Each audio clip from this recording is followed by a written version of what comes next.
buenas, bienvenidos una semana más a un nuevo capítulo de Vida y Milagros de Santos Cristianos. Bueno, ya tengo que decir que nos da alegría, lo primero de todo, el ver que el podcast va evolucionando poco a poco y que de tener un montón de días de cero escucha, ya se van viendo días de 15, 20, 25 y dice, oye, pues va germinando la semilla que estamos poniendo aquí con Vida y Milagros de Santos Cristianos, va germinando y tratando de aprender. Igualmente, por ejemplo, el último capítulo que hablábamos de los milagros eucarísticos fue algo que conocí hace relativamente poco.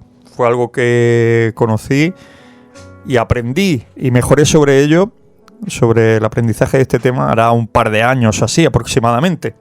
Pues bueno, hoy os traemos algo que conocí curiosamente en el día de ayer y me quedé diciendo, esto tenemos que contarlo porque realmente será algo que conozca mucha gente, de los que podéis escuchar Vida y Milagros de Santos Cristianos con el paso del tiempo, pero lo cierto es que yo no lo conocía, que es el descansar en el espíritu.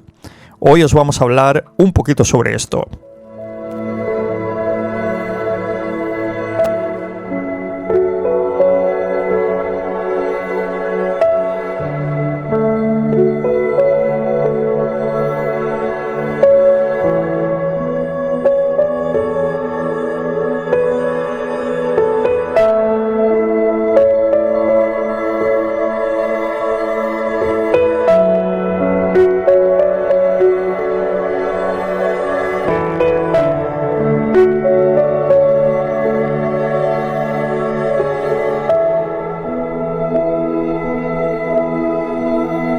¿Qué es descansar en el espíritu? Pues te lo voy a contar.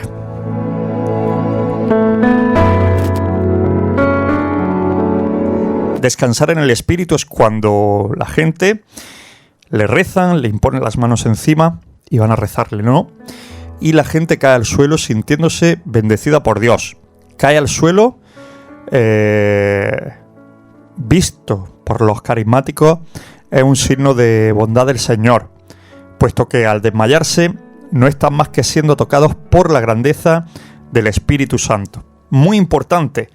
Pues bueno, yo lo tomaba, cuando lo leí ayer, pues pensaba que se desmayan, pierden el conocimiento, lo típico a estas personas, ¿no? Pues no. Simplemente digamos que les cae una paz total, una paz absoluta en su espíritu y se quedan siendo conscientes de lo que sucede a su alrededor, pero en una relajación totalmente absoluta que no les permite ni siquiera estar en pie. Eso es descansar en el espíritu. Y dirás, ¿dónde conociste tú esto, Guillermo? Pues te lo cuento. Estoy leyendo un libro que me gustaría recomendaros. Objetivo Medjugorje, un testigo directo en las apariciones de Bosnia-Herzegovina, de Pablo Rioja. Os recomiendo que leáis este libro. Es fácil de leer, es muy cortito, tiene muchas cosas para aprender y una de las cosas que he aprendido pues es esto, lo de la historia de descansar en el espíritu, qué significa y qué sucede. También está visto como un don carismático que tienen sobre todo párrocos, gente pues muy mística, muy relacionada con la relación con el Señor, ¿no? Que son los que realmente vienen, te imponen las manos encima, se ponen a rezarte y puede que caigas en este, ¿cómo podríamos titularlo? En un descanso de 15, 20 minutos, media hora aproximadamente. He estado investigando sobre ello. Normalmente es algo repleto de paz. Pero también he investigado que hay mucha gente que, pues bueno, los que suelen ir buscando experiencias místicas, buscando conocer cosas sobrenaturales, distintas y tal, pues bueno, esto ha sucedido ya en más de un sitio en el planeta, gente que quiere vivir esa experiencia por el hecho de la experiencia, no porque quiera llegar a una profundidad con Dios. Como hay que aproximarse a estas personas que te pueden otorgar el descanso en el espíritu, son gente que dice, oye, voy a ver lo que pasa, voy a que me ponga las manos y a ver lo que pasa. Pues esas personas que van y se aproximan hacia ese párroco o la persona que tiene el don carismático, con ese sentimiento interior, pueden llegar a experimentar algo que ya no es tan placentero. No sé si titularlo como violento, pero bueno, el Señor ha llegado a darle a más de uno y a más de una la posibilidad de experimentar durante esos 15, 20 minutos, media hora, la posibilidad de experimentar parte de lo que fue su pasión. O sea, de ser algo, en teoría, placentero para todo el que se aproxima, a que te puedan dar el descanso en el espíritu, lo entrecomillamos, pues puede pasar a ser una experiencia no tan grata para algunas personas que se aproximan hacia este misterio pues como simplemente una superstición. A ver qué me pasa. Así que ojo con ese aspecto.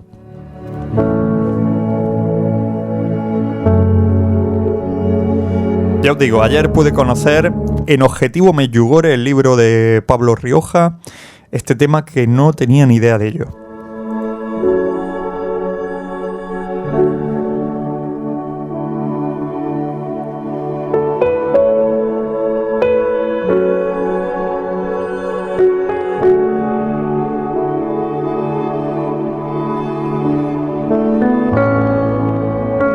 Y bueno, como nuestro podcast se llama Vida y Milagros de Santos Cristianos, pues este descanso en el espíritu, que vamos contado por encima, muy a cuentagotas, para que ya vosotros podáis indagar por ahí si queréis saber un poco más, pues bueno, hemos querido buscar ejemplos de descanso en el espíritu y encontramos el de una santa que nos encanta.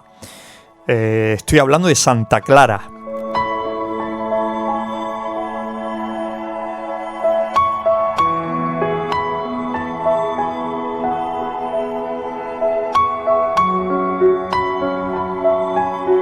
El descanso en el espíritu es un fenómeno conocido en la historia de la Iglesia ya hace mucho tiempo. Tanto como que en la época de Santa Clara, pues bueno, lo citaremos como ejemplo para ilustrar el capítulo de hoy. Como ejemplo podemos citar en el proceso de canonización de Santa Clara, cómo Sor Bienvenida de Perusa declaró bajo juramento una sanación en la que el Señor utilizó a Santa Clara. Y ahí aparece esto de lo que estamos hablando en el día de hoy, el descanso en el espíritu. Declaró la testigo que, habiendo caído en demencia, un fraile de la Orden de los Menores, que se llamaba Fray Esteban, San Francisco de Asís, le mandó al monasterio de San Damián, donde estaba Santa Clara, para que la santa hiciese sobre él la señal de la cruz. Pues bueno, este hombre, Fray Esteban, llegó ante Santa Clara, le hizo la señal de la cruz y hecho esto, el fraile quedó como adormecido, como aturdido, un poco de tiempo en el lugar donde la Santa Madre solía hacer la oración. Y cuando esta persona volvió en sí, al poco tiempo, tomó alimento y se marchó totalmente curado. No se entiende como otro fenómeno místico que no sea el descanso en el espíritu, aquello que pudo hacer Santa Clara sobre este hombre.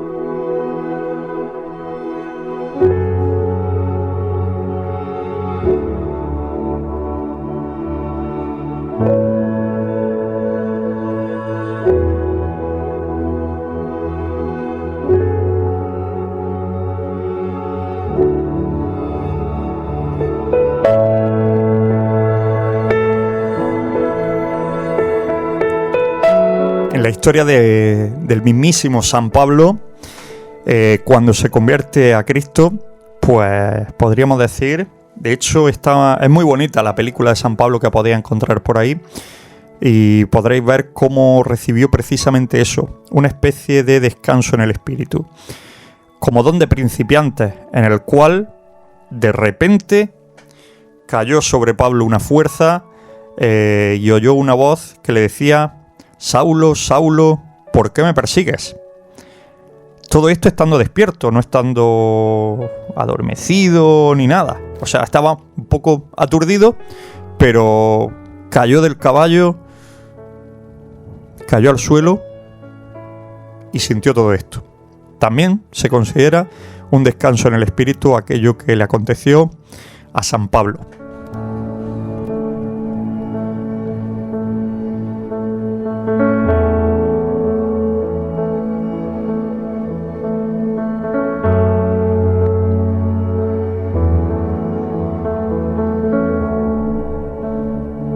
Algunas personas consideran que este fenómeno del que estamos hablando es un hecho natural propio de la psicología de masas, que nada tiene que ver con el Señor, con Jesús y la Virgen María.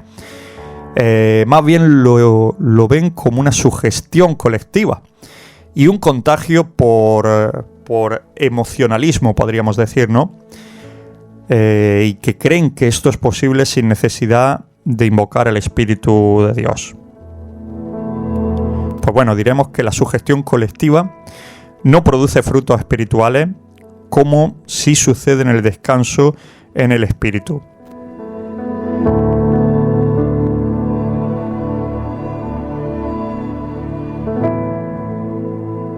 En este caso concreto estamos hablando de que la persona tenga una catarsis mental y, digámoslo así, una apertura en las miras de su alma, ¿no? Una apertura en las miras de su alma, enfocado a partir de ese entonces hacia Jesús y la Virgen María. O incluso, pues que se produzca la sanación en esa persona de algún aspecto que la estuviese pasando por un mal momento físico o emocional.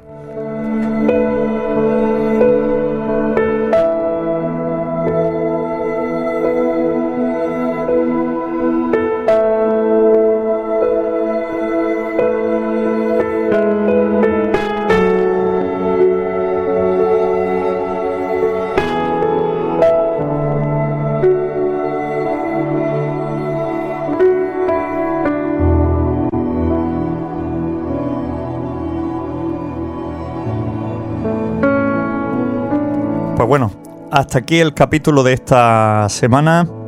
Hoy estuvimos hablando sobre el descanso en el espíritu. Esperamos que esta pequeña dosis sobre este fenómeno les sirva para conocerlo, para investigar un poquito más sobre ello y para, por supuesto, lo más importante, aproximarles a Jesús y a la Virgen María. Que tengan buena semana.